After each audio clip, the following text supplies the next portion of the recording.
Bueno, oramos, así pedimos al Señor su guía en este tiempo. Querido Padre, queremos darte gracias por todo lo que hemos disfrutado esta mañana. Gracias por tu palabra que es tan importante, que llega en lo más profundo de nuestra alma. Y gracias, Señor, por los hombres que tú has levantado en este país para levantar el testimonio de salvación. Gracias, Señor, por la obra que tú estás haciendo en medio de ellos. Gracias por cada uno de los informes que hemos escuchado esta mañana. Realmente mueven nuestro corazón. Señor, son una ofrenda de adoración a ti también, porque todo lo que hemos escuchado hoy es solamente el fruto de tu gracia, de tu amor, de esa misericordia que te llevó a dar la vida de tu Hijo para que hoy podamos estar acá. Y gracias, Señor, por este tiempo. Te pedimos que nos guíes en este estudio también. Queremos serte fieles, queremos honrarte y queremos que nos enseñes a cómo conducirnos en la iglesia, que es tu casa, que es columna y baluarte de la verdad. Te dejamos todo esto en tus manos. En nombre de Jesús. Amén. Amén. Bueno, en el año 2006 yo estaba preparándome para ir, en 2005, preparándome para ir a Estados Unidos a estudiar. Dios me había abierto una puerta, me habían dado una beca para ir allá. Y bueno, ahí fue un año especial porque después de mucha preparación y oración, de repente todas las puertas estaban abiertas, la única que faltaba era una visa y me la negaron. Y a raíz de eso, tuve todo un año en Argentina trabajando con mi papá después de haber terminado el instituto, trabajando en diferentes áreas del ministerio. Y una de las cosas que disfruté ese año fue trabajar al lado con mi papá hablando acerca de lo que era el Ministerio de Fundación de Iglesias, las iglesias bíblicas misioneras, la relación entre las iglesias, y empecé a leer mucho acerca de otras denominaciones, cómo trabajan, cómo es el gobierno de la iglesia, cuáles son las relaciones entre las iglesias. Y entre eso fue una bendición estudiar mucho acerca de iglesias en Estados Unidos, las iglesias bautistas del sur allá, y la organización, el orden, la cooperación que conocí que había entre las iglesias. Y bueno, la verdad que me animó mucho poder estar allá y poder estar en estas iglesias y aprender un poco más del funcionamiento de las iglesias y la relación entre las iglesias. Cuando llegué a Estados Unidos, después de un año, Dios me dio la oportunidad, me dieron la beca y estuve allá. Y una de las cosas que me sorprendió grandemente es que algunas de estas denominaciones, que yo las había visto como un modelo, como un ejemplo, la comunión y la cooperación que había entre las iglesias y que me encantaba, veía que en la práctica esto ya no era tan así como se había escrito hacía algunas décadas atrás. Y me di cuenta que en la práctica había una fuerte corriente que estaba desarmando estas denominaciones. Es más, se hablaba entre las iglesias y en los seminarios acerca del fin de las denominaciones. Se hablaba en los seminarios como que las denominaciones habían sido algo que había tenido mucho éxito en el pasado, pero que había llegado a su fin a manos del posmodernismo, a manos de iglesias que ya no valoraban la identidad, sino que ahora valoraban la independencia. Y ahora las iglesias bautistas allá en Estados Unidos, una de las cosas que hacen, por ejemplo, es que ellas cooperan económicamente a un fondo misionero. Y en ese fondo misionero se juntan millones de dólares que se invierten en trabajo misionero en todo el mundo. Ahora, ese fondo misionero, cuando yo llegué, en los últimos años, yo conocí algunas estadísticas, había empezado a caer dramáticamente. Y las iglesias ahora, en vez de ofrendar a un fondo misionero, preferían hacer sus propios viajes misioneros, sus propias actividades misioneras. En vez de rendir cuenta a una denominación, ellos preferían crear sus propias relaciones con otros ministerios. En vez de estar, o esta palabra la usamos mucho en este contexto, en vez de estar casados con una denominación o con una iglesia, ellos preferían disfrutar de los beneficios de una relación sin el compromiso que trae una identificación tan estrecha con una denominación. O sea, diríamos, preferían vivir su vida de novio, donde uno puede disfrutar de los beneficios del noviazgo sin el compromiso del matrimonio. Y esto fue una característica muy común que yo vi allá en estas denominaciones. Y esto me llamó mucho la atención, porque yo crecí en un grupo de iglesias donde disfruté de muchos de los beneficios de la cooperación y de la unidad. Entonces esto me choqueó y hasta me asustó decir, ¿será el fin de las denominaciones? O, a ver, no de la palabra denominación, sino de las relaciones entre las iglesias. O sea, claro que vemos iglesias queriendo viajar al otro lado del mundo y ayudar a alguien.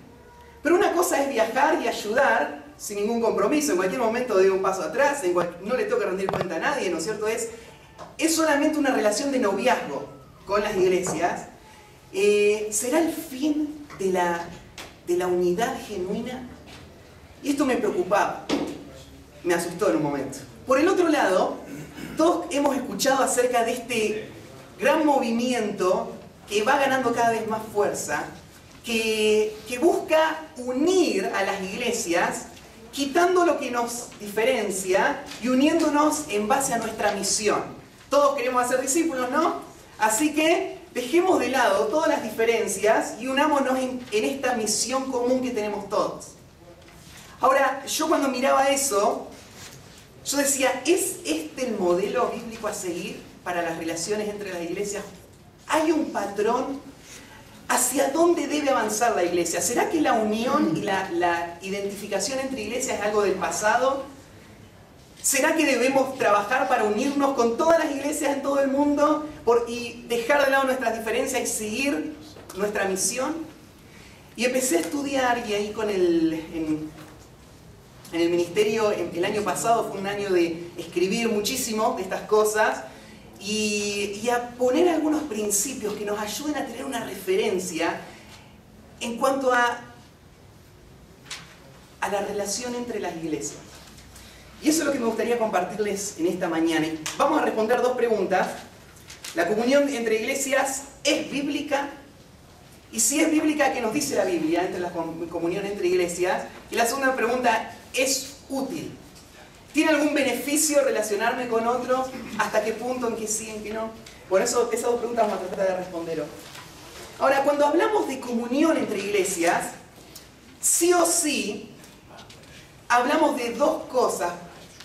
Porque, por ejemplo, cuando yo digo, yo soy de Guadalajara, o yo soy de Puebla, lo que estoy diciendo es que no soy de ningún otro pueblo, ¿no? Yo soy de este pueblo. Cada vez que yo me identifico, automáticamente estoy creando dos categorías. Estoy creando una categoría que habla de lo que hay dentro y la otra categoría es lo que no hay dentro. Hay un aspecto de inclusión y un aspecto de exclusión cuando hablamos de relaciones entre iglesias. Sí o sí, es imposible escapar. Ahora vos podés decir, no existe la exclusión, todas las iglesias son una, entonces vos ya definiste tu posición en cuanto a exclusión. Pero sí o sí tenés que definir inclusión y exclusión para entender las relaciones entre las iglesias. Yo quiero empezar hablando acerca de la inclusión. La primera pregunta, ¿es bíblica? ¿Es bíblico la relación entre iglesias?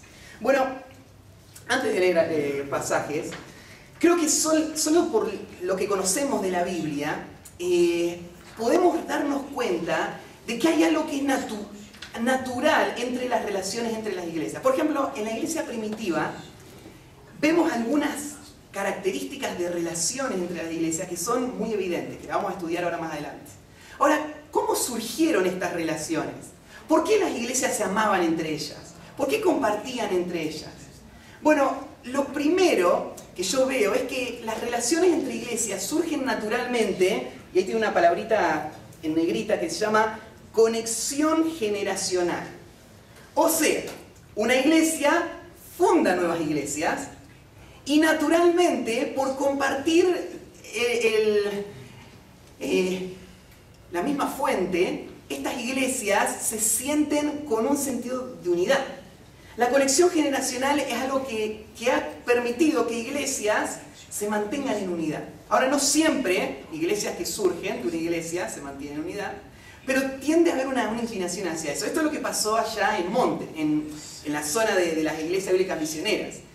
Todas las iglesias bíblicas misioneras y en La Matanza surgieron básicamente de la misma fuente, de los alumnos de Palabra de Vida, de las salidas, de las campañas, de las iglesias cooperando entre ellas. Entonces hay una unidad entre estas iglesias. Y en el Nuevo Testamento esto se ve muy claro. Por ejemplo, sabemos que hubieron iglesias que jugaron un papel importante en regiones enteras. Por ejemplo, la iglesia de Éfeso para la provincia de Asia. La iglesia de Tesalónica para la provincia de Macedonia, de Acaya. La iglesia de Roma para toda Italia y para porciones mucho más grandes. La iglesia de Jerusalén. Entonces, por ejemplo, la iglesia de Jerusalén fue la iglesia madre, podríamos decir, de donde salieron todas las demás iglesias. Entonces siempre se vio la iglesia de Jerusalén como un referente. Y querrámoslo o no, este hecho hacía que las iglesias tengan una cierta identidad. Ahora, ya pasaron muchos años y la historia de la iglesia ha vivido todo tipo de situaciones. Y hoy, ¿no es cierto? Por ejemplo, estamos reunidos acá, un grupo de pastores que no comparten una conexión generacional. Todas las iglesias que están acá no surgieron de la misma iglesia. Ahora, la pregunta es, bueno, ¿puede haber una relación entre iglesias que no surgieron de la misma iglesia? ¿Puede surgir naturalmente? Vemos en la Biblia evidencias de comunión entre iglesias, aun cuando no surgieron de la misma. Yo quiero ver rápido 5 imágenes que veo, o características que veo en la iglesia primitiva que son comunes a la comunión entre iglesias. Fíjense la primera, vamos a ir pasando rápido. Vamos a abrir en 1 Corintios 16, 19. Hoy voy a hacer algo que no hago muy seguido, que es no voy a exponer un pasaje bíblico, sino que vamos a estar dando vuelta por un montón, tratando de trazar estos principios en todo el Nuevo Testamento. Fíjense ahí en 1 Corintios 16, 19. Termina la carta y Pablo, como acostumbra, hace una salutación. Versículo 19 dice: las iglesias de Asia. ¿Se acuerdan? Asia era la provincia vecina de Macedonia, de Acaya, que es donde está Corinto. Y dice, las iglesias, en plural, de Asia, os saludan. Aquila y Priscila, con la iglesia que está en su casa, os saluda mucho en el Señor. Bueno, ¿qué está pasando acá? Pablo, en su ministerio, visita las iglesias. Él hace el trabajo de un apóstol. Entonces Pablo llega a una iglesia y en la iglesia le preguntan: Pablo, ¿cómo están los hermanos de Corinto? Y Pablo le da un informe, le cuenta, bueno, esto pasa esto. Bueno, Pablo, cuando vayas allá, o cuando te comuniques con ellos, mandale saludos. Ahora, yo soy bastante malo con los saludos. Muchas veces la gente me dice: mándale saludos a mi papá, y me olvido de los saludos. Mi papá, mándale saludos a la gente. Porque lo hablamos como si fuese, o a veces yo lo tomo, ¿no es cierto?, como una formalidad, no como algo sincero. Pero esto no aparece solamente en este versículo. Aparece en muchos versículos. En Romanos aparece también. En Romanos 16, 16. Lo mismo. Romanos 16, 16. Saludados los unos a los otros con ósculo santo. O sea, salúdense entre ustedes con beso santo. Con beso de amor. Ámense unos a otros. Muéstrense el amor. Y después le dice: os saludan todas las iglesias en Cristo.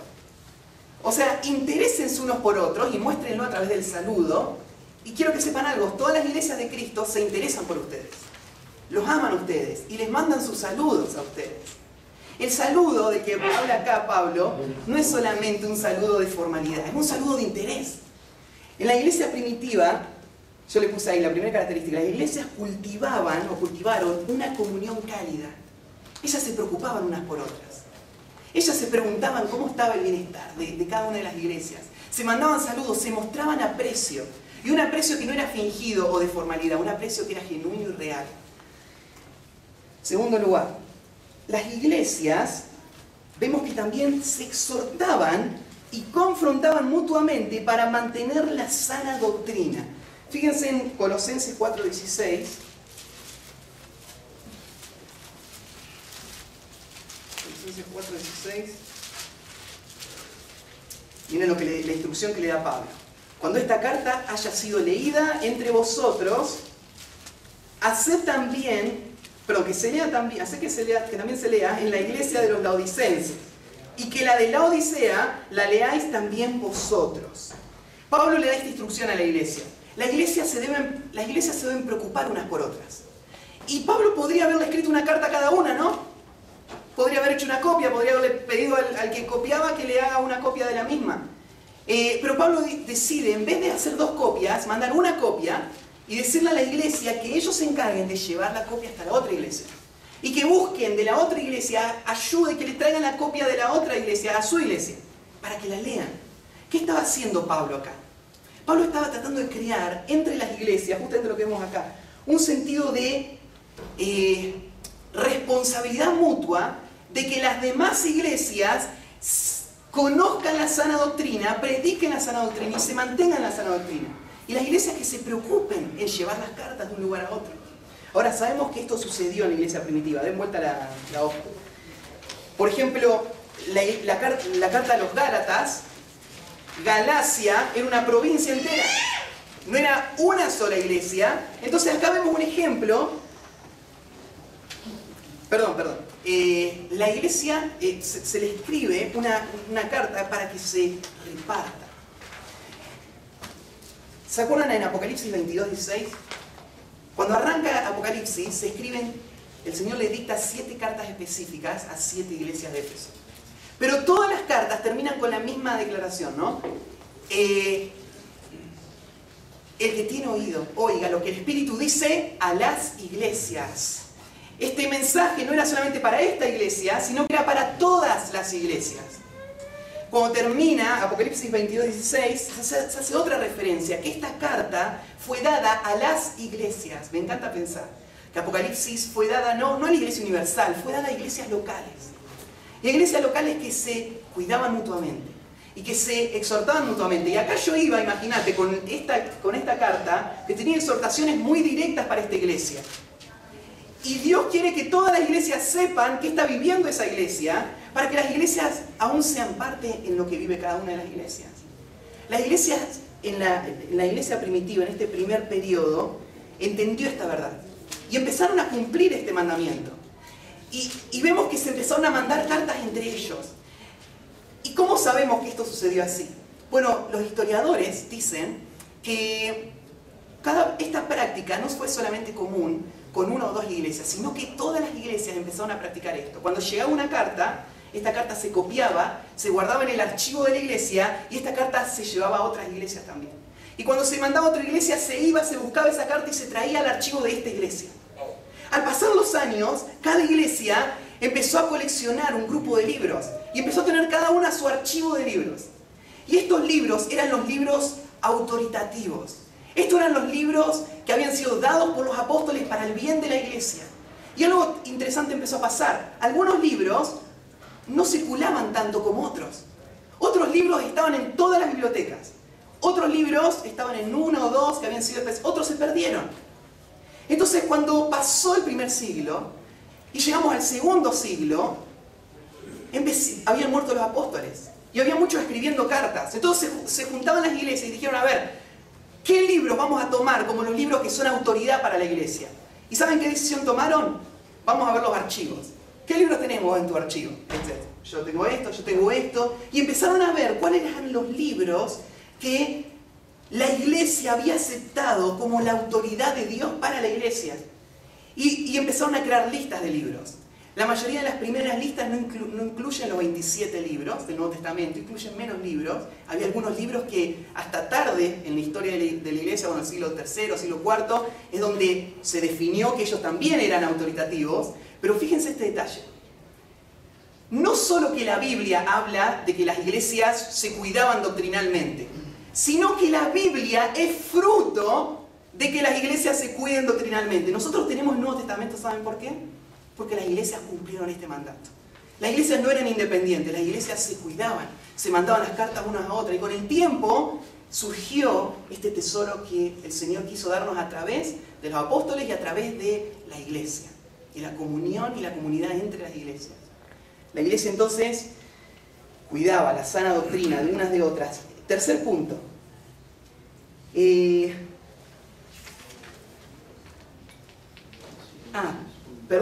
quería antes hacer un comentario más. Fíjense en 1 Corintios 14:33. Esta frase que aparece acá. 14:33. Dice, pues Dios no es Dios de confusión, sino de paz, como en todas las iglesias de los santos. Pablo acá le está dando instrucciones en cuanto al uso de los dones. Y en un momento él le dice, fíjense cuál es la práctica de todas las iglesias de los santos. Y ustedes están desubicados con esta práctica, porque esta práctica no condice con la práctica de todas las iglesias de los santos.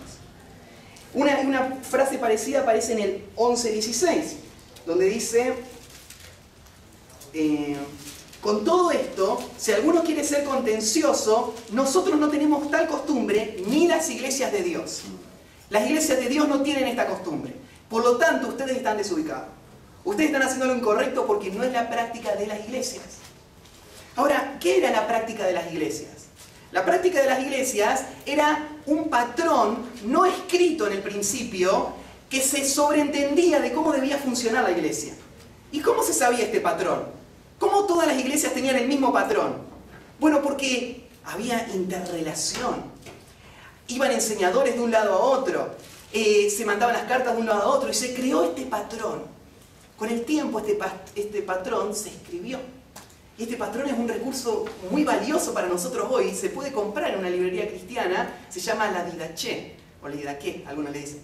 Este patrón era las costumbres de las iglesias, en la era de la iglesia primitiva, que al principio era conocido nomás y después se fue escribiendo como un manual de instrucciones para las iglesias.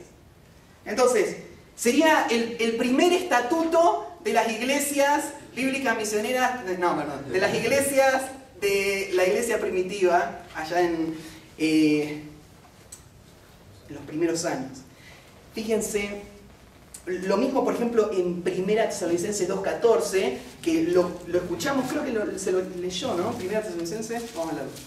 Creo que ya lo leímos esta semana. 2:14.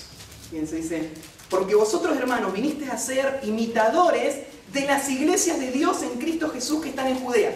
O sea, ustedes recibieron el mensaje en medio de gran tribulación e imitaron a las iglesias que están en otra provincia. ¿Y cómo los imitaron? Bueno, había una interrelación muy íntima. Tercer lugar, las iglesias, en la iglesia primitiva, fundaban y sustentaban nuevas obras. Fíjense, por ejemplo, en Hechos 16:5, un pasaje interesante, a ver si están de acuerdo en esta interpretación. Hechos 16:5.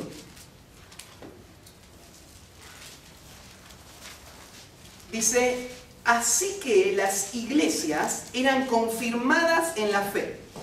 O sea, las iglesias eran afirmadas en la fe, la base, donde se construye la iglesia, el cuerpo doctrinal, eran confirmadas en la fe y aumentaban ese I. Hay dos opciones.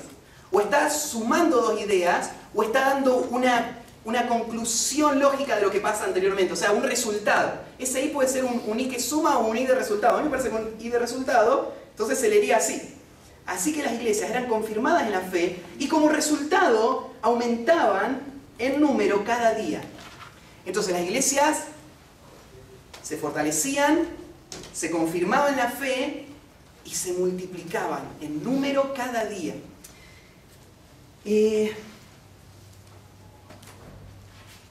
Fíjense en el apunte, dice, estas cartas, ahí en 2 Corintios 11:8, hay otro pasaje, abran ahí, lo estoy haciendo pasear por la Biblia. 2 Corintios 11:8, fíjate lo que dice Pablo. Pablo hizo ministerio en Corinto. Él llegó ahí como un predicador itinerante, empezó su ministerio, la iglesia empezó a crecer, pero Pablo le da testimonio a esta iglesia de cómo fue que él vivió este tiempo ahí. A veces recordamos a Pablo como el que hizo las tiendas para su propio sustento. Pero Pablo no solamente hizo tiendas para su propio sustento, ¿no? Pablo tenía un equipo ministerial que le sustentaba. Algunas eran individuos y algunos eran iglesias enteras que sustentaban a Pablo. Conocemos el caso de los filipenses, por ejemplo. Que Pablo recuerda que desde el principio hasta ahora, que está al final de su vida en Roma, siempre esta iglesia lo había sostenido económicamente. Fíjate lo que dice acá. He despojado a otras iglesias recibiendo salario para serviros a vosotros. O sea, Pablo era sustentado por un grupo de iglesias, diferentes iglesias y diferentes individuos que le sostenían económicamente para que sea un fundador de iglesias. Qué hermoso. La iglesia primitiva sostenía en equipo a fundadores de iglesias. Una, otra, aportaban y ese fundador de iglesias hacía la obra del Señor. Vamos al próximo, tenemos que avanzar. Las iglesias aprobaban la ortodoxia y el llamado de los maestros. ¿Se acuerdan bien el pasaje de 2 Corintios 3:1? Donde Pablo le dice que nosotros necesitamos también una carta de recomendación. Como si nosotros no hubiésemos fundado esta iglesia. Yo necesito ser recomendado a ustedes. ¿Qué significa la carta de recomendación? Bueno, era una práctica común en la iglesia primitiva que los enseñadores que viajaban de un lugar a otro lleven una carta que validaba el ministerio de estos hombres. Era validado por un grupo de ancianos, un grupo de iglesias que decían: este hombre ha sido llamado por Dios, este hombre predica el evangelio genuino, así que cuando llegue allá, recíbanlo y denle el púlpito con tranquilidad, porque este hombre va a predicar la palabra de Dios. Y estos hombres llevaban sus cartas de un lugar a otro. ¿Qué simbolizan estas cartas? Estas cartas eran un símbolo de comunión en mantener la sana doctrina entre las iglesias. Entre nuestras iglesias no andan dando vuelta a los falsos maestros, nos cuidamos unos a otros. Y solamente predica el que trae la carta de recomendación de las demás iglesias que aprueba el ministerio de este hombre, que aprueba que este hombre no se autonombró maestro, sino que es aprobado por un grupo de ancianos, que son enviados, que lo envían a venir a predicar. Cartas de recomendación. Las iglesias aprobaban la ortodoxia y el llamado de los maestros. Quinto lugar, las iglesias compartían financieramente con hermanos de otras congregaciones. ¿Se acuerdan? 2 Corintios capítulo 8. Vamos a ver ahí. Al principio del capítulo, bueno, acá vemos iglesias de dos provincias. Primero en el capítulo 8 se nos habla de la provincia de Macedonia. Y Pablo le cuenta a la iglesia en Corinto cómo las iglesias de Macedonia, de toda una provincia, habían recaudado esta colecta para ayudar a la iglesia en Jerusalén. Entonces, ¿se interesaban las iglesias por la necesidad de las demás? Toda una provincia juntando colectas para la necesidad de Jerusalén. Y Pablo, como termina el capítulo 8, habla de que ahora toda la provincia de Acaya, o sea, él cuando estuvo en Macedonia, él le dijo a los de Macedonia que los de Acaya también iban a ofrendar, que ya se habían propuesto hacerlo y que solamente les faltaba la oportunidad. Así que ahí se juntó la colecta y Pablo le escribe la carta a los corintios y le dice: háganme quedar bien, yo hablé bien de ustedes se propusieron hacerlo, lleven a feliz término la obra que propusieron hacer. Levanten esta ofrenda en todo Acaya, en toda la provincia, y vamos a enviarla para la gloria de Dios y la bendición de las iglesias en Jerusalén. Entonces las iglesias cooperaban económicamente unas con otras, se sostenían. En sexto lugar, el último, fíjense, la iglesia colectivamente nombraban individuos a posiciones de confianza para supervisar sus ministerios colectivos. Fíjense el versículo 18 al 23. Se va a juntar una ofrenda, hay que mandarla a Jerusalén. ¿Quién la va a mandar a Jerusalén? ¿Quién va a ser el representante que va a llevar esta ofrenda? ¿Un hermano cualquiera? ¿Una sola iglesia se va a encargar de esto? Fíjense el versículo 18. Y enviamos juntamente con él al hermano cuya alabanza en el Evangelio se oye por todas las iglesias. Y no solo esto, sino que también fue designado por ¿quién? ¿Quién designó a este hermano? Las iglesias. Las iglesias. Todas las iglesias de la región se pusieron de acuerdo y dijeron: hermanos, necesitamos mandar una ofrenda a Jerusalén. ¿Cómo vamos a hacer? Bueno, vamos a levantarla entre todos. ¿Quién va a enviar esta ofrenda? Bueno, ¿qué hermano entre todas nuestras iglesias podemos reconocer, nombrar y encomendar una tarea específica para que la cumpla en nombre de todos? Todos encomendamos a un hermano para cumplir una tarea específica. Y este hermano fue y llevó esta ofrenda a Jerusalén. Ahora, cuando hablo de esto, es simplemente un ejemplo.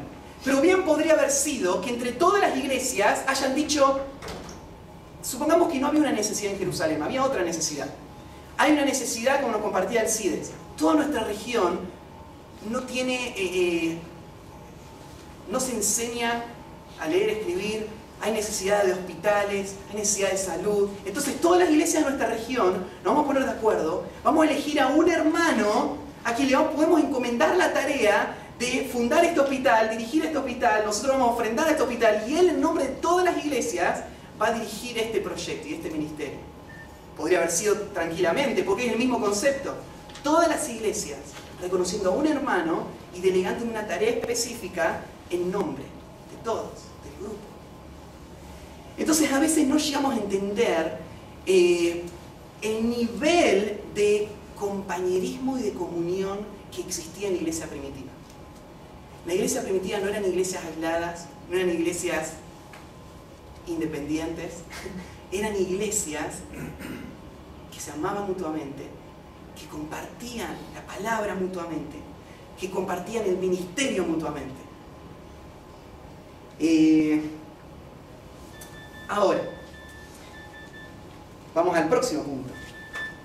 Ya yo les dije que la comunión entre las iglesias sí o sí va a tener dos aspectos. Inclusión, o sea, vamos a querer unirnos entre todos, ¿sí? Pero a tener otro aspecto, que es el aspecto de exclusión. Bueno, ¿qué nos dice el Nuevo Testamento en cuanto a la exclusión? ¿Quién debe pertenecer a esta comunión y quién no debe pertenecer a esta comunión? Bueno, el Nuevo Testamento, tal vez hay pasajes que no usan esta palabra de exclusión, que no hablan específicamente de estas relaciones, pero sí son claves para entender este principio. Vamos a leer 1 Juan 2:18. 1 Juan 2:18.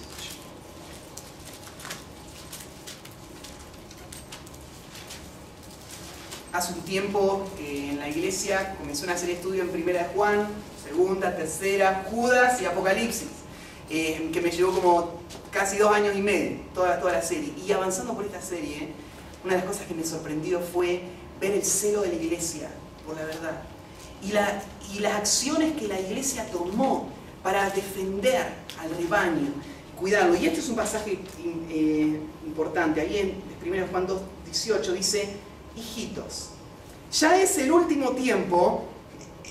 Hay discusión en cuanto a cuándo se escribió esta carta, pero sí o sí se escribió hacia finales del siglo I.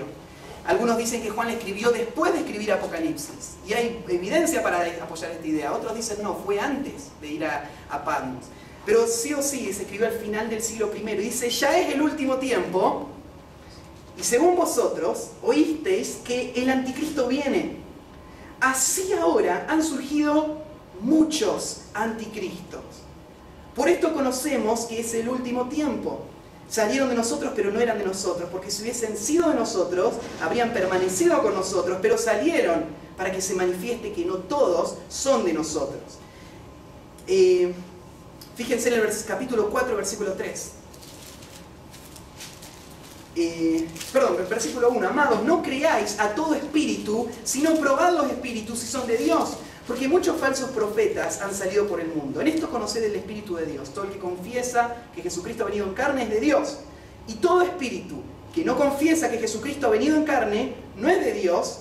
Y este es el espíritu del anticristo, el cual vosotros habéis oído que viene y que ahora ya está en el mundo. A veces nosotros hemos comprado la idea, ¿no es cierto?, de que el anticristo es un personaje que al fin de los tiempos se va a levantar. Ahora, recién leímos 2 pasajes que nos tiran abajo esa idea. Porque en el versículo 18 nos dice que hay muchos anticristos. Ustedes escucharon que viene y les quiero decir que ya está. ¿Y dónde está el anticristo? Bueno, está actuando el anticristo a través de estos muchos anticristos. Y el capítulo 4 nos explica un poquito más. Porque nos dice que el anticristo no es una persona, sino que es un espíritu. El anticristo es un espíritu que obra en estos anticristos y que un día va a obrar en este personaje que se va a levantar para dirigir la tierra entera. Que lo conocemos como el hombre de pecado, el anticristo. Ahora, ¿qué es el anticristo? ¿Qué es el espíritu del anticristo? Bueno, anti puede significar, ya sabemos, ¿no es cierto?, contra de o en lugar de. El espíritu del anticristo no es una persona, sino que es un proceso. Un proceso en el cual el diablo comenzó a trabajar el día mismo que Cristo dejó esta tierra. Ese día empezó a trabajar. Y Juan dice, nosotros ya los vemos. Ya vemos el espíritu del anticristo que está obrando. ¿Y qué está haciendo el espíritu del anticristo? Está preparando el momento en el que Satanás va a colocar a una persona en lugar de Cristo.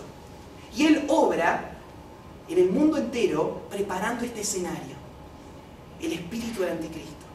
Ahora, anticristo, en lugar de Cristo.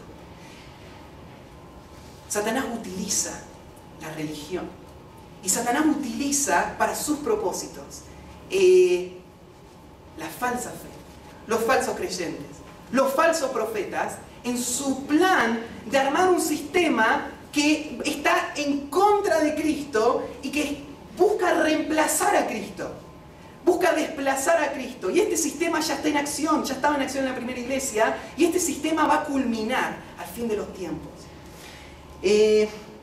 Sería largo hablar mucho más en cuanto a los anticristos, pero fíjate cómo lo describe acá, en Juan. ¿Cómo son los anticristos? Bueno, en primer lugar, versículo 19, salieron de nosotros, pero no eran de nosotros. Porque si hubieran sido de nosotros, habrían permanecido con nosotros. La pregunta es, ¿quién es ese nosotros? Bueno, Juan usa mucho el nosotros, arrancando del capítulo 1. Juan, cuando habla de nosotros, no se está refiriendo, si quieren hacer muchos de ustedes ya han predicado Primera de Juan. Y saben que Primera de Juan, cuando habla de nosotros, no se está refiriendo a los creyentes, sino que se está refiriendo a los apóstoles, principalmente, o a la enseñanza apostólica. Juan, cuando dice, salieron de nosotros, la característica del anticristo es que ellos no se mantuvieron bajo o no construyeron sobre la base que hablábamos la vez pasada. Estos anticristos salieron de la enseñanza apostólica. Estos anticristos siguieron su propia imaginación, siguieron sus propias doctrinas, construyeron sobre su propio fundamento. Y Juan dice, eso demuestra que ellos no son de nosotros. Esto no se sujeta a la palabra. Y fíjense después en el capítulo 4 que leímos, otra característica que da es que los anticristos no confiesan que Jesucristo ha venido en carne. Ahora, esto no quiere decir que el anticristo no puede desarticular esas palabras. Esto no quiere decir que el anticristo no puede decir con su boca, Jesucristo ha venido en carne. Porque lo dicen todos los días.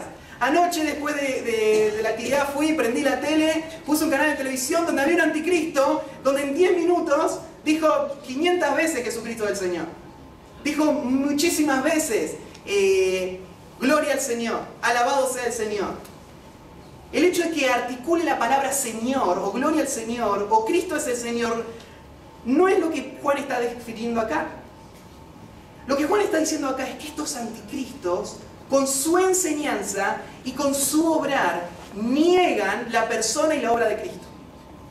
Ellos pueden decir Cristo es el Señor, pero en su evangelio no predican a Cristo como Señor. Ellos pueden decir en Cristo hay salvación, pero no creen en la salvación de Cristo. Creen en la salvación por su propio mérito. Ellos pueden decir, Jesucristo es el dueño de mi vida. Pero en su vida ellos muestran que Cristo no es el dueño de su vida. Entonces el anticristo no es que no puede articular la palabra. Hermanos, no nos confundamos. Porque también la Escritura dice ahí en Pedro que se levantarán hombres encubiertamente que hablarán herejías destructoras. Los anticristos no vienen con un cartel que dice anticristo, ¿no es cierto? No aparecen con los cuernitos, no. Están encubiertos. Se llaman pastor, sus iglesias tienen nombre de iglesia. Se llaman apóstoles también, sí. Los anticristos no vienen mostrando su real condición. Ellos vienen encubiertos, pero sus doctrinas son doctrinas destructoras. ¿Y saben por qué son destructoras? Porque pertenecen a un sistema creado por Satanás para oponerse a Cristo. Ellos no son nuestros hermanos en Cristo, no son nuestros compañeros de ministerio, son los anticristos. Son los que se están oponiendo a Cristo, son los que están tomando el lugar del verdadero Cristo. Y son parte del sistema de Satanás. Esos son los anticristos.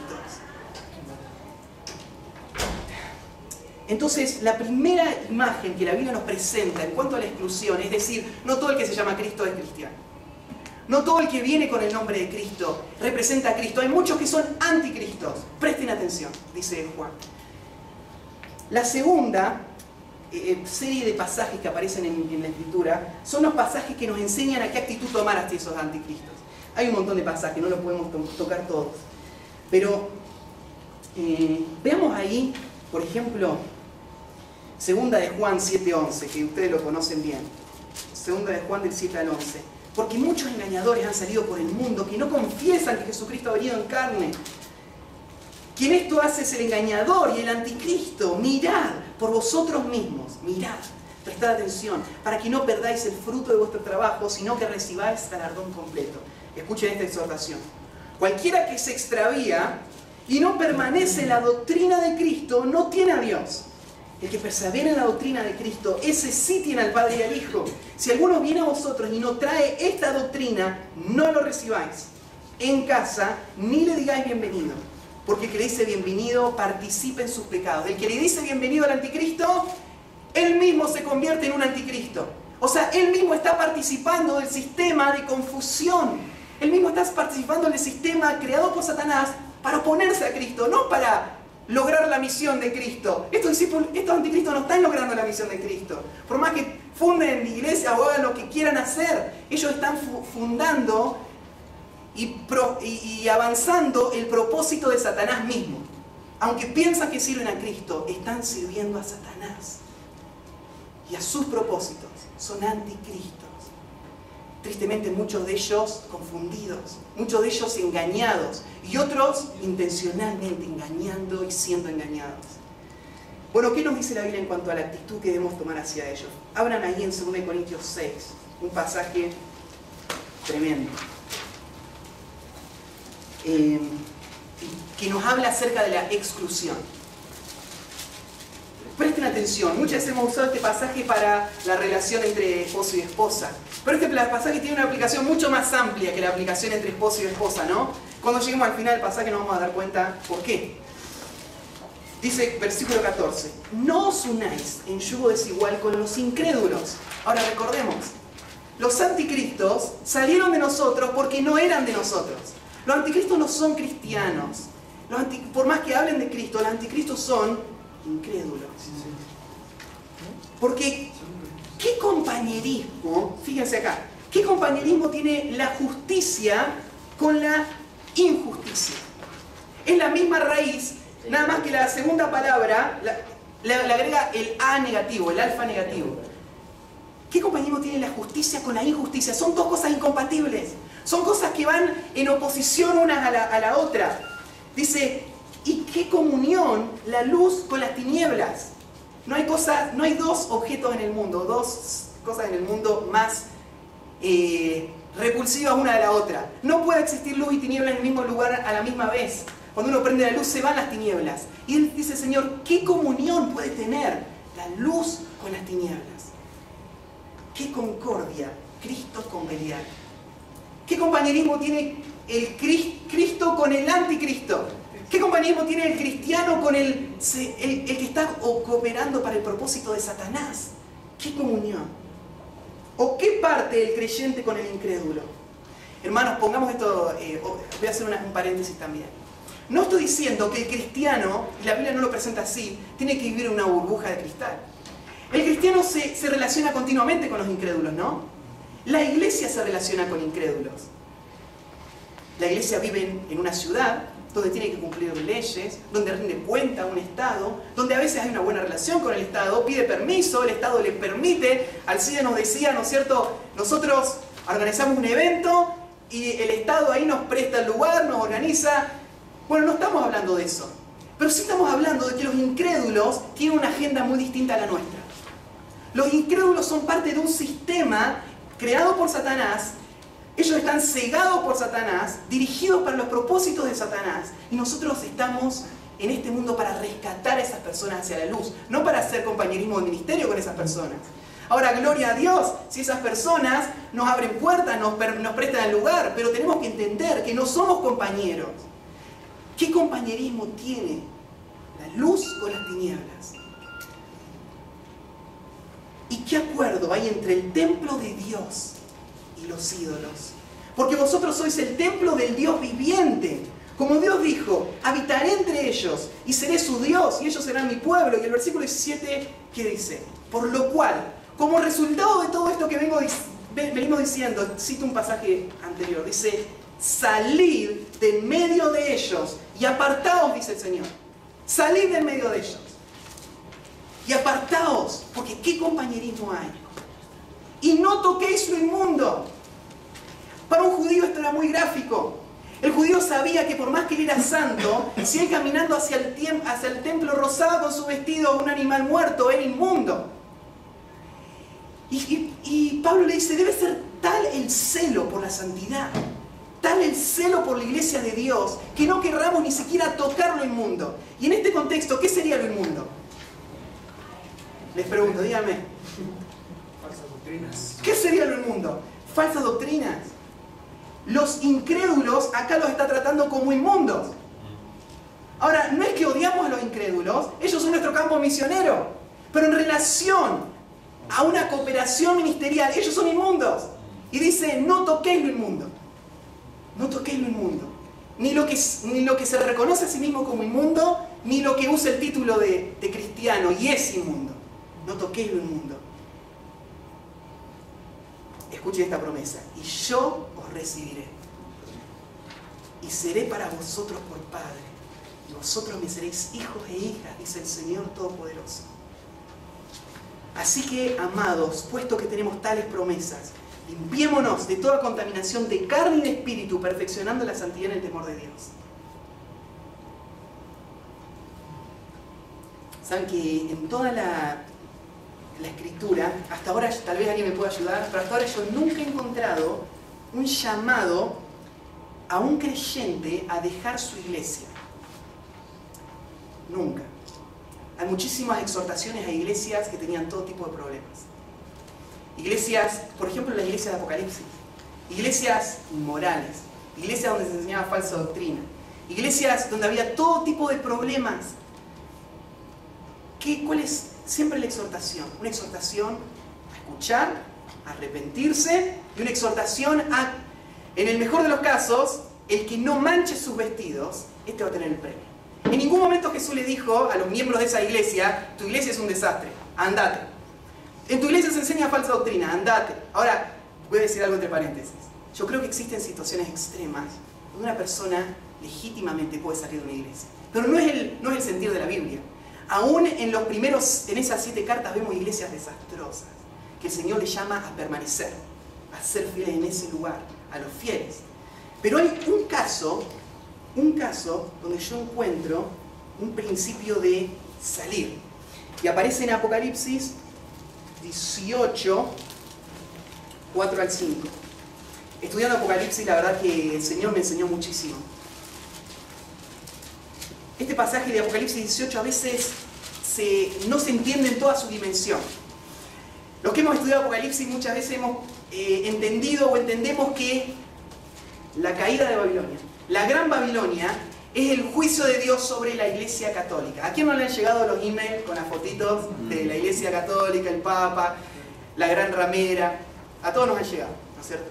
Ahora, bueno, hay un problema con esta interpretación, que es que en el siglo I, cuando Juan escribió esta carta, la Babilonia antigua ni siquiera existía, si fuese a ser la Iglesia Católica. ¿Qué tan antigua puede ser si no existe en nuestro tiempo? ¿Qué otro principio de revelación? ¿Qué relevancia hubiese tenido para los que escucharon Apocalipsis si esto se refería a algo totalmente futuro que no iban a conocer? Le dice, y se refiere a esto de la Babilonia antigua. Ahora, yo creo que la Iglesia Católica pertenece a la Babilonia antigua, pero no es no es lo único. Babilonia, ¿se acuerdan? Volvemos en nuestra mente hasta la historia de Babel. Babel fue el monumento a la rebeldía humana, que dijo: no queremos someternos a nuestro Dios, no queremos escuchar las leyes de nuestro Dios, vamos a crear nuestro propio Dios, vamos a adorar el cielo, vamos a llegar hasta las estrellas del cielo y crear un sistema religioso en oposición a Dios. Y en Babilonia se creó un sistema religioso, el primer sistema religioso en oposición a Dios de toda la historia. Y Babilonia es la madre de todos los falsos sistemas religiosos que surgieron a partir de ese falso sistema religioso, que fue creado por Satanás para oponerse al Dios verdadero y que ha ido ganando fuerza, y nuestro mundo entero está controlado por el maligno. Y hay un falso sistema religioso, una gran Babilonia, que incluye la Iglesia Católica e incluye muchas iglesias evangélicas, incluye muchas iglesias de todo tipo de denominaciones, incluye las sectas, incluye las falsas religiones de todo el mundo. Esta gran Babilonia es el plan de Satanás para reemplazar la fe verdadera, para reemplazar al Dios verdadero. Y esta gran Babilonia va a ser organizada al fin de los tiempos por un personaje que va a surgir y se va a levantar, que es el falso profeta. Y va a unir a todas las religiones del mundo bajo una sola adoración, la adoración al anticristo. Y ahí se va a crear la Trinidad satánica, donde Satanás va a tomar el lugar del Padre, que le da autoridad al anticristo. El anticristo, reinando desde la tierra, va a recibir la adoración que el falso profeta, que tomando el lugar del Espíritu Santo, va a dirigir la adoración al anticristo. Y esa gran Babilonia, al fin de los tiempos, se va a levantar. El enemigo, el anticristo, la va a usar para sus propósitos. Pero escuchen lo que dice el mensaje de Dios para todos los creyentes en todos los tiempos que enfrentan a la gran Babilonia. ¿Qué le dice el Señor? Y oí otra voz del cielo que decía: salid de ella, pueblo mío, para que no seáis partícipes de sus pecados, ni recibáis parte de sus plagas, porque sus pecados han llegado hasta el cielo, y Dios se ha acordado de sus maldades. Hermanos, la gran Babilonia, la falsa religión, está al borde de ser juzgada por Dios. Está bajo la ira de Dios. ¿Y qué dice el Señor? Salgan para que tu iglesia no reciba la ira de Dios junto con la falsa Babilonia. Salgan, salgan, dice. Pueblo. Nosotros somos el pueblo de Dios. No somos el pueblo de Dios por ninguna virtud personal. No somos pueblo de Dios porque tengamos alguna característica que nos distingue de ellos. En la falsa Babilonia hay grandes líderes, hay excelentes enseñadores. Pero por la gracia de Dios, un día el Evangelio llegó a nuestra vida. Y Dios te alcanzó, te salvó con la verdad, para que seas pueblo suyo. Y cuando hablamos de comunión, la iglesia debe luchar con estas dos verdades. La iglesia debe luchar con la verdad de que no es bíblico, hermanos, que una iglesia sea independiente, en el sentido de que no tiene relación con la iglesia. Es antibíblico. La iglesia primitiva era una iglesia altamente dependiente, se rendían cuentas mutuamente. No solamente se ayudaban, no, se rendían cuentas, me venían, me mostraban, me daban la verdadera doctrina, se rendían cuentas mutuamente. Pero hermanos, también tenemos que entender que hay un principio de exclusión, que hoy más que nunca debemos marcar claramente en nuestras iglesias cuál es la verdad, cuál es el pueblo de Dios y cuál es el anticristo. Cuál es la Babilonia, cuál es la falsa religión, que aunque tiene nombre, está en oposición al plan de Dios. Entonces, hermanos, no creamos la mentira de que dejemos en este aspecto, en este sentido, en el sentido de que hay un hermano que dirige con ancianos, otro con pastores. No estamos hablándonos de esto, ¿no? Pero no creamos la mentira de que nos podemos unir con cualquier iglesia siempre y cuando cumplamos la misma misión. Porque tenemos dos misiones diferentes. Ellos están trabajando para Satanás, un sistema falso que está destruyendo la iglesia y este mundo. Nosotros trabajamos para Dios. Son dos misiones diferentes. Las llamamos igual. le decimos hacer discípulos, le decimos predicar el Evangelio, pero nos referimos a dos cosas totalmente diferentes. Salid del medio de ellos, pueblo mío, dice. Ahora, hay una gran tentación en esto. Porque hoy estas iglesias se están uniendo y forman y representan una gran fuerza. Y a veces uno puede decir, bueno, pero yo puedo entrar ahí y ser una buena influencia para ellos. Yo puedo enseñarles la verdad.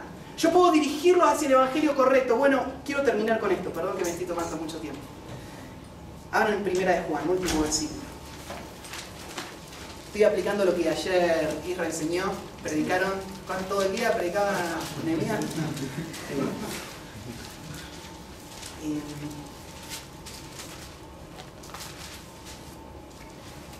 Perdón, Judas. Judas, versículo 22. Todo el libro de Judas es un libro que les recomiendo para leer, meditar, estudiar. En cuanto a los falsos maestros, dice el versículo 22, la actitud que debe tener la iglesia hacia los falsos maestros. Y marca tres grupos. En primer lugar dice, algunos que dudan, convencerlos. ¿Saben que hay algunos que ya han sido seducidos por ideas de falsos maestros? Y que están dudando. Y que están dudando entre la verdad y el error. Y que piensan, bueno, tal vez tienen razón. Sería un beneficio para la iglesia. Tal vez tienen razón. ¿Por qué ser tan cerrado? ¿Por qué pensar que yo soy el único que tiene la verdad en este mundo? ¿Por qué no pensar que todos podemos compartir? Y hay algunos que están dudando. ¿Y qué dice Judas a esto? Algunos que dudan, convenceros. Vos tenés la responsabilidad de conocer la verdad, estar firme en la verdad y convencer a los que están dudando. Segundo, a otros, salvad, arrebatándolos del fuego. A otros salvad, arrebatándolos del fuego. O sea, hay algunos que ya están quemándose. Hay algunos que ya han entrado no solamente en dudar acerca de estas cuestiones, sino que ya han comprado estas verdades. Hay algunos que hasta creyendo ser cristianos, hablando del Evangelio, nunca han sido convertidos. Dice a ellos, salvad, arrebatando. La idea es que ya está cayendo, ya se está destruyendo, ya está al borde del precipicio. Y uno lo arrebata y lo salva a último momento. Y dice, bueno, algunos hay que arrebatar. Y de otros, tener misericordia con temor. Me encantan esas dos frases. Tener misericordia con temor. Porque a veces decimos, bueno, yo tengo misericordia de este pobre hermano que está confundido y yo lo quiero ayudar. Y vamos a trabajar juntos en una red de relaciones con una serie de iglesias que yo sé que no creen la verdad. Yo sé que son anticristos, yo sé que están cooperando para los planes de Satanás, pero yo me voy a unir en un grupo de relación con ellos porque tengo misericordia. ¿Qué dice el Señor? Cuidado. Tené misericordia, pero con temor. Con temor. ¿Y cuál es el temor? El temor es que yo también sea seducido. El temor es que mi iglesia, mis miembros inmaduros, al tener una relación con estas personas, se borre todo tipo de distinción. Y ahora ellos sean confundidos y ellos sean arrebatados para los propósitos del enemigo. Dice, tener misericordia con temor, aborreciendo aún la ropa contaminada con su carne. Y esta es la misma idea que hablamos recién, la pureza sacerdotal. Aborreciendo aún la ropa, no quiero ni escuchar. Nunca lo voy a invitar a una reunión mía, o a predicar, o a hacer nada. Porque aborrezco aún la ropa contaminada con su carne. Y hermanos, hay muchos falsos maestros, de los cuales tenemos que aborrecer su ropa contaminada por su carne.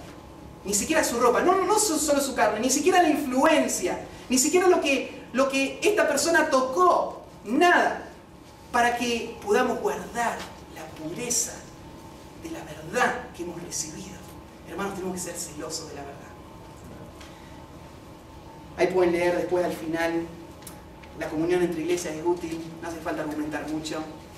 A ver, ahí al final lo hacemos. No hace falta argumentar mucho en cuanto a este tema. Ustedes lo han visto, y lo han visto en esta conferencia.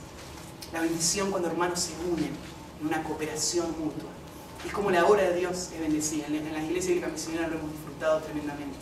Así que espero y oro que Dios nos ayude a construir relaciones bíblicas, relaciones sanas, que extiendan los propósitos de Dios en este mundo. ¿Sí? Bueno, ¿crees que...? A ver, pregunta. Me da miedo porque ahora...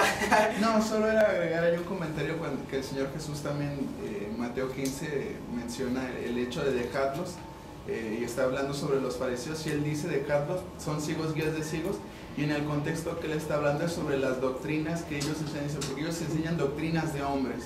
Sí. Y el mismo Señor da ese consejo y dice dejarlos, son ciegos guías de ciegos. Así es. El Señor reconocía esta distinción también. Para los discípulos eran los líderes espirituales de la nación.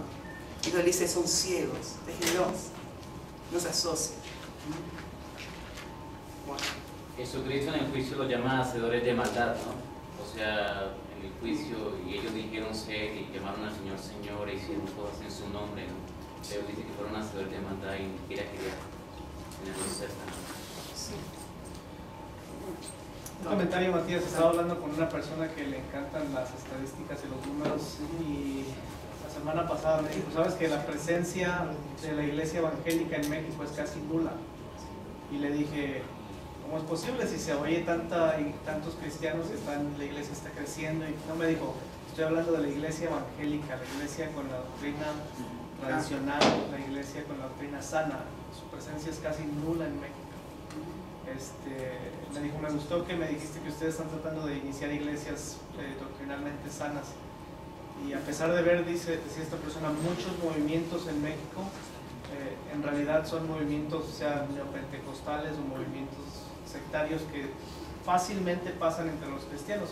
Me hizo una pregunta muy interesante, me dijo él, ¿por qué los seguimos llamando hermanos cuando no lo son? Sí. Tengo que cuidar la terminología. Bueno, yo no entiendan que nuestra actitud debe ser de rechazo, que nuestra actitud debe ser antagonista, que nosotros debemos atacar, combatir continuamente. No, debe ser de misericordia, con temor, debe ser de amor y oración, que estas personas lleguen al conocimiento de la verdad. Hay un pasaje ahí en 1 Timoteo que habla acerca de la falsa enseñanza. Dice, el siervo del Señor no debe ser contencioso, sino que con paciencia pueda corregir, por si Dios les concediese que vuelvan a la verdad. No me acuerdo bien textualmente, pero esta es la idea. Sean pacientes, sean misericordiosos, ¿no es cierto? Y Dios puede ser que les conceda a alguno de estos hombres, líderes, pastores o hermanos que han sido engañados, o personas que han sido engañadas por esta persona. Alguno puede ser hermano que ha sido engañada, que Dios les conceda que entiendan la verdad. Hay algo que, lo que decías, ¿no? de nuestra actitud hacia esas personas, porque de una u otra forma no podemos juzgar en un momento dado si aceptaron a Cristo o no. Yo he visto personas católicas venir a los pies del Señor, sin embargo no congregarse, pero estar convencidos de su salvación. Sin embargo, por ejemplo, en el caso de los carismáticos que están llegando incluso, si nosotros nos ponemos en una posición de rechazo, o sea, no van a conocer, ¿no? Entonces, hablarles la verdad, y ellos mismos, ¿verdad?, empiezan a conocer. Había un ejemplo, ¿verdad?, que se sentía no salvo porque no hablaba lenguas, ¿no? Pero cuando ya se explicó y ya se le dijo, o sea, descansó, y hoy es uno de los hermanos más consagrados y con una fe impresionante en servir. Entonces, pero yo creo que lo que decía ahí, ¿no?, en primera de Juan, ser misericordiosos y rescatar. Yo creo que es un Hermanos, tengo que terminar, ya nos está esperando el almuerzo. Podemos orar y terminar este tiempo. Al sí después, dirigirnos en oración para terminar esta sesión. Puedes orar también por los alimentos. Sí. Ya está listo. Señor y Padre,